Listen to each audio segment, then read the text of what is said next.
Greetings and welcome to Electromed, Inc.'s fourth quarter and full year fiscal 2020 financial results conference call.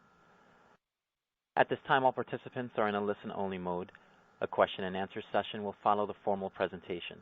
If anyone should require operator assistance during the conference, please press star 0 on your telephone keypad. As a reminder, this conference is being recorded. It is now my pleasure to introduce your host, Callie All of The Equity Group. Thank you, Mr. All. You may begin. Thank you, Diego, and good afternoon, everyone. Electromed's fourth quarter fiscal 2020 financial results were released today after the market close. A copy of the earnings release can be found in the investor relations section of the company's website at www.smartvest.com. As a matter of formality, I need to remind you that some of the statements that management will make on this call are considered forward-looking statements, including statements about the company's future operating and financial results and plans. Such statements are subject to risks and uncertainties that could cause actual performance or achievements to be materially different from those projected. Any such statements represent management's expectations as of today's date. You should not place undue reliance on these forward-looking statements, and the company does not undertake any obligation to update or revise forward-looking statements, whether as a result of new information, future events, or otherwise. Please refer to the company's SEC filings for further guidance on this matter. Joining us from Electromed this afternoon are Kathleen Skarvan, President and Chief Executive Officer, and Mike McCourt, Chief Financial Officer. Kathleen will begin with some opening remarks, after which Mike will present a summary of the company's financial results. Then we will open the call for questions. Now it's my pleasure to turn the call over to Kathleen. Thank you, Callie. Good afternoon, everyone, and thank you for joining us today. In fiscal 2020, we delivered increased revenues, enhanced profitability, and achieved significant bottom-line improvement with record net income of $4.2 million, or 47 cents per diluted share, more than doubling from fiscal 2019. We accomplished these results despite a challenging fourth quarter during which the pandemic disrupted global economies, healthcare systems, and people's lives. Our thoughts are with those individuals whose health has been jeopardized by this crisis, and we extend our gratitude to the healthcare professionals fighting COVID-19 on the front lines. Our fourth quarter revenues declined 20.1% year over year to $6.9 million as COVID-19 dampened industry-wide interaction among clinicians and patients, leading to lower home care referrals. During the quarter, we accelerated our virtual sales and patient training efforts, boosted direct-to-patient marketing, and generated awareness of Centers for Medicare and Medicaid system waivers that temporarily relax certain rules for prescribing SmartVest airway clearance devices to our non-commercial Medicare population. These actions, combined with an upward trend in physician office reopenings and greater clinician activity as the quarter progressed, allowed us to exit the quarter and commence fiscal 2021 with home care referrals approaching near pre-COVID-19 levels. We are encouraged by the recent trends in referrals, which is a leading indicator for our business, and commend the excellent work of our sales team to balance virtual and in-person visits during the pandemic. Moreover, the CMS waivers, which eliminate certain clinical indications, documentation, and face-to-face prescribing requirements for respiratory devices like SmartVest, have been extended to the end of October. With the CMS waiver, we believe that a higher than average percentage of CMS referrals we receive can turn into approvals. CMS business represents between 50 and 55% of our home care revenue. In the fourth quarter, we successfully navigated extraordinary volatility and could not have done so without the amazing dedication of our employees, whose health, safety, and well-being remain our top priority. Our team had to adjust to staggered hours, socially distanced workstations, remote work arrangements, mask and glove protocols, virtual meetings, travel restrictions, strict sanitation practices, and in some cases, furloughs, all while continuing to serve our clinicians and patients with best-in-class customer service and differentiated SmartVest airway clearance products. We are pleased to report that all of our furloughed employees returned to work in August, coinciding with an uptick in physician office reopenings and the easing of restrictions in certain regions of the country. Moving on to some recent changes in our leadership team, in May, we appointed Mike McCourt as our new financial officer. He brings to Electromed approximately 2 decades of financial leadership and multidimensional business experience across a range of medical device, consulting, and Fortune 500 companies.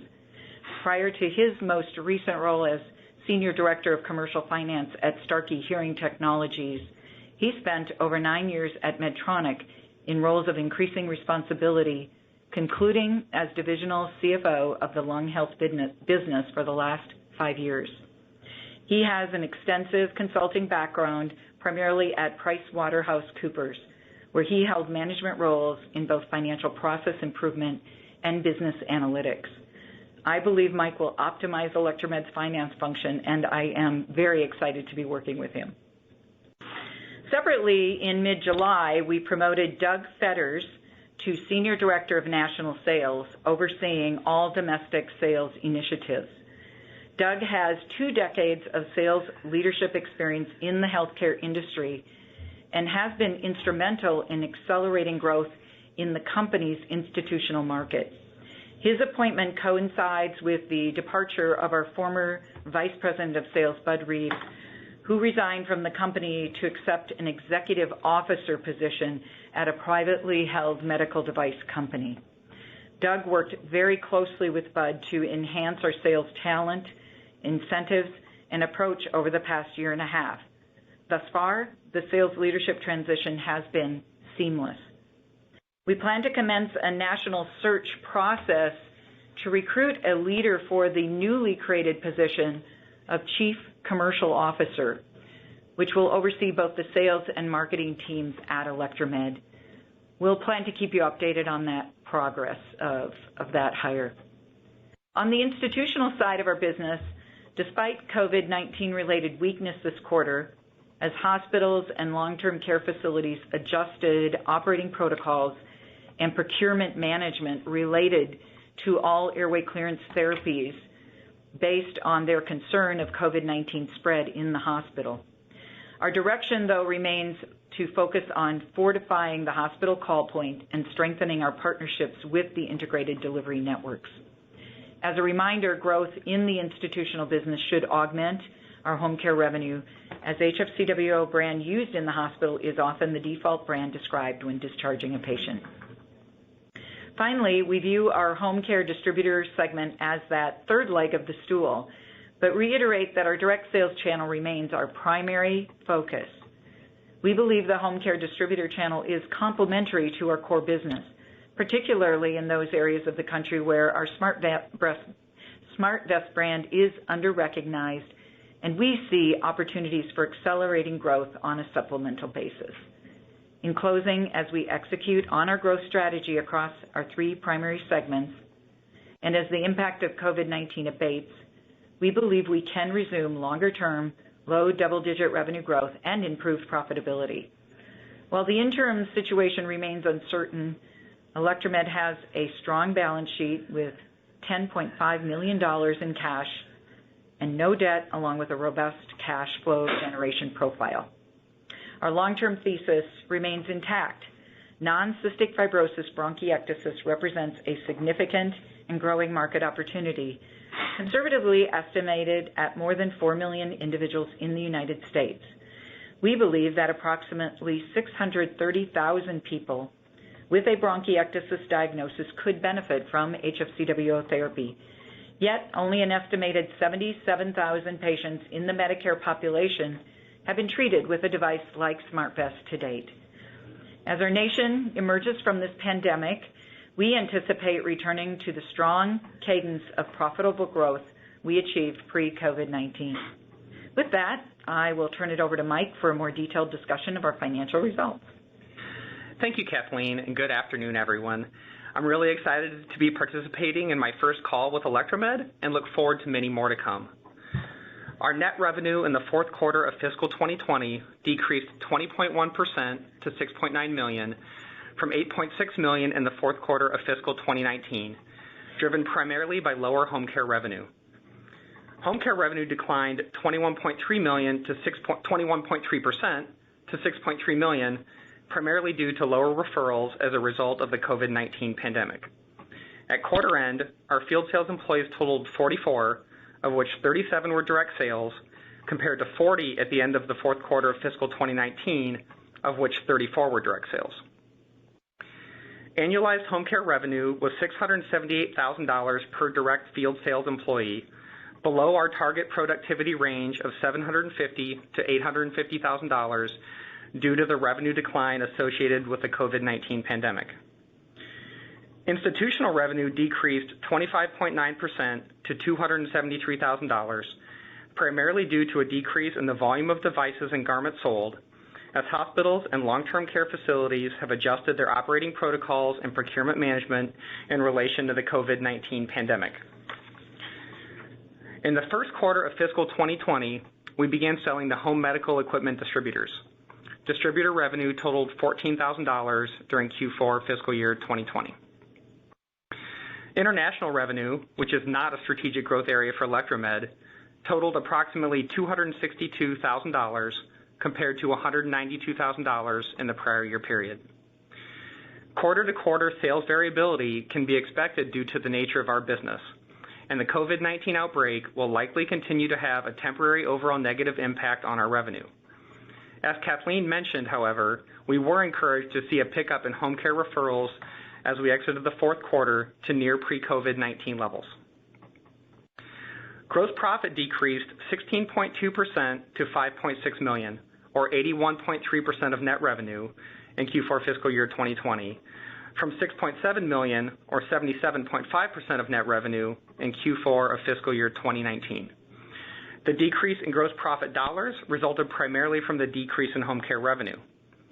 The increase in gross profit as a percentage of net revenue was driven by a higher average allowable based on payer mix, lower warranty returns, and greater in-house versus outsourced training compared to the prior year. We expect our longer-term gross margins will be in the mid to high 70% range. Operating expenses, which include SG&A as well as R&D expenses, totaled $4.3 million, or 62.5% of revenue in Q4 fiscal year 2020, compared with $5.2 million, or 60.2% of revenue in the same period of the prior year. SG&A expenses decreased 5.5% to $4.8 million in Q4 fiscal year 2020 from $5.1 million in Q4 fiscal year 2019, primarily due to lower incentives and reduced travel due to COVID-19 and lower G&A costs related to our temporary furlough. R&D expenses increased to $415,000 in Q4 fiscal year 2020 from $107,000 in Q4 fiscal year 2019, reflecting our continued investment in new product development. Operating income, which included $0.9 million of government stimulus income from the Provider Relief Fund established by the CARES Act, totaled $1.3 million compared to $1.5 million in Q4 fiscal year 2019. Net income before income tax totaled $1.3 million in the fourth quarter of fiscal 2020 compared to $1.5 million in the prior year quarter. In the quarter, income tax benefit was $9,000 compared to income tax expense of $432,000 in the same period of the prior year. During Q4 fiscal year 2020, income taxes benefited by a discrete tax benefit of $343,000 related to the exercise of stock options. Our net income totaled $1.3 million, or 15 cents per diluted share in the fourth quarter of fiscal 2020, compared to $1.1 million, or 13 cents per diluted share in the prior year period. Briefly summarizing our results for the fiscal year ended June 30th, 2020, revenue grew 3.7% to $32.5 million from $31.3 million in fiscal 2019, driven by $430,000 of incremental distributor revenue, a 24.7% increase in institutional revenue, and a 1.3% increase in home care revenue. Gross margins were 77.6% compared to 76.2% in the prior year, while net income was approximately $4.2 million or 47 cents per diluted share compared to $2 million or 23 cents per diluted share in fiscal 2019. Now moving to the balance sheet and operating cash flow. Our balance sheet at June 30, 2020 included cash and cash equivalents of $10.5 million, no long-term debt, working capital of $25 million, and shareholders' equity of $30.2 million. Cash flow from operations in Q4 fiscal year 2020 totaled $1.3 million compared to $1.4 million in Q4 fiscal year 2019. Operating cash flow was $4.2 million for the fiscal year ended June 30th, 2020, compared to $2.6 million in the prior year. We are very pleased to be debt-free and well-positioned to continue building our cash reserves to support Electromed's long-term growth strategies. Moreover, given uncertainty surrounding the COVID-19 crisis, we are fortunate to have the financial flexibility that our balance sheet affords us. We have been evaluating longer-term options surrounding the optimal use of cash to maximize shareholder value. For the foreseeable future, however, we plan to retain our cash. This concludes our prepared remarks. Operator, please start the Q&A portion of the call. Thank you. We will now be conducting a question and answer session. If you would like to ask a question, please press star 1 on your telephone keypad. A confirmation tone will indicate that your line is in the question queue. You may press star followed by the number 2 if you would like to remove your question from the queue. For participants using speaker equipment, it may be necessary to pick up your handset before pressing the star keys. Once again, to ask a question, press star 1 on your telephone keypad. We will pause for a moment to pull for questions. Thank you.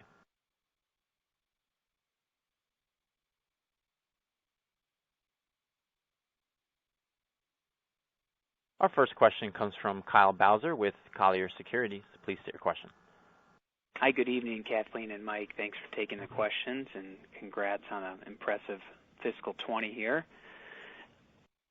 First, you talked a little bit about it, but can you provide any metrics that can give us a sense of how beneficial the relaxed guidelines are? For example, turnaround time or conversion rate, or just anything would be helpful. Hi, Kyle. Thank you so much, and Mike's going to take that question for us. Yeah, sure, Kyle. Yeah, so the CMS waiver really benefits us in two distinct ways.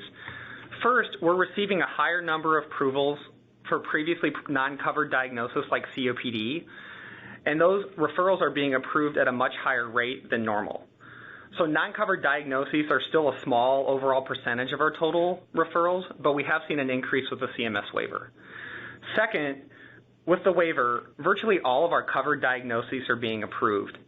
We typically have very high approval rates on our covered diagnosis in a normal operating environment, but with the CMS waiver in place, these approval percentages are getting close to 100%. The waivers also reduce the amount of time required to gain approval due to the less documentation being required. So overall, as a rough rule of thumb, the time it's taking us to gain a Medicare approval has been reduced by about 50%. One other benefit is there is a sequestration tax of 2% that's been applied, I believe, since 2014. That's temporarily been suspended starting in May of this year through December of the end of the year, and that has the net effect of improving the revenue by 2% on our Medicare approvals. On the okay, that's great. Appreciate that. I was surprised to see the home care channel was actually down less than the institutional channel early on in the pandemic. It seemed like hospitals were using anything and everything to treat COVID patients with respiratory conditions, including with SmartVest. Has this cooled off a bit, and are you starting to see the ordering patterns kind of resemble pre-COVID levels? No, great question, Kyle. So you're absolutely correct in that prior to COVID really increasing cases across the United States, we did see an uptick in our institutional revenue. And as we look historically at that, it appears that was somewhat of a stocking order. A lot of hospitals were preparing for the cases, knowing it was respiratory, thinking that they would be using more airway clearance, including HFCWO.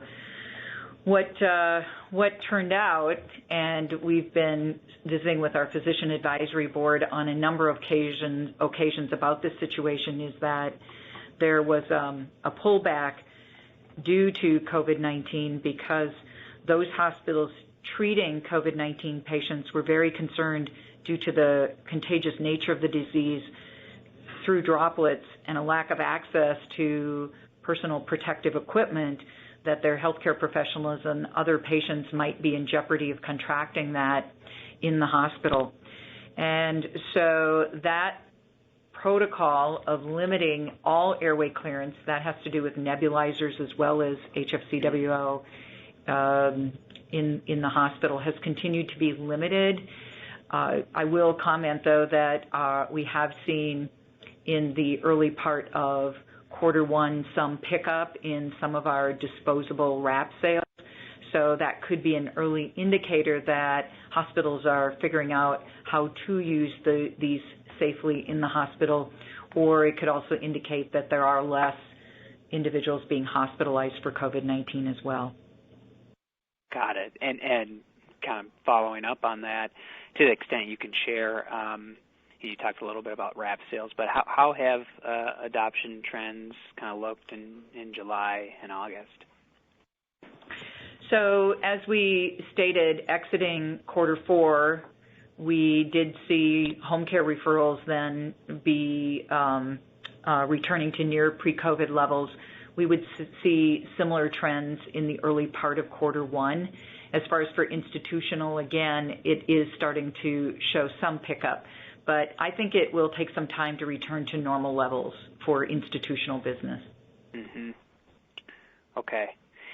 And can you talk a little bit more about the development of the next-gen device? How has that been going? Will it give you an advantage in the marketplace? And are these enhancements kind of a function of consumer demand and requests you've received from docs in the field? So we are on schedule for on the development timeline for a next-gen product. We have not talked specifically about those innovations for competitive reasons, nor specifically when we plan to launch, but we will continue to update as we believe that makes sense. Mm-hmm.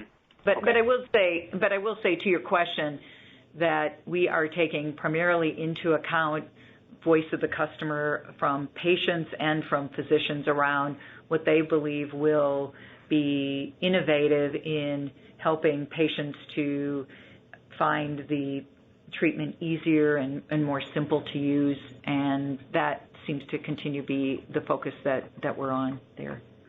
Okay, great. And just lastly, any plans to kind of utilize your cash balance any more than kind of what you talked about, or are you just sitting tight until we get through COVID here?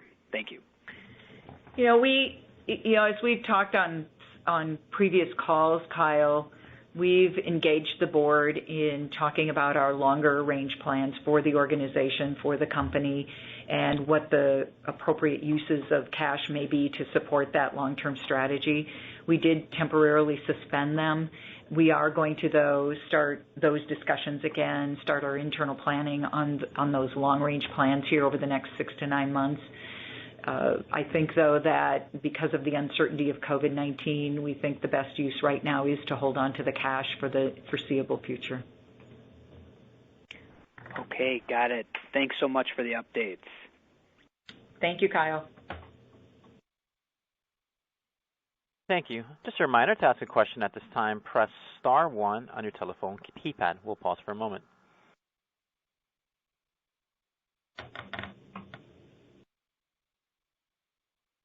Ladies and gentlemen, there seems to be no additional requests for questions at this time. I'll turn it back to Kathleen Skarvan for closing comments. Thank you. Thank you, Diego. Thank you all for participating on our call this afternoon. While we won't be on the road for investor conferences in the near term given COVID-19, we will be participating in the Colliers Institutional Investor Virtual Conference on September 10th, and we do remain accessible for one-on-one calls. Please reach out to our investor relations firm, The Equity Group, if you are interested in scheduling a follow-up call. We do look forward to reporting back to you in November when we will release our first quarter fiscal 2021 financial results. Have a good day and stay safe. Thank you. That concludes today's conference. All parties may disconnect. Have a good day.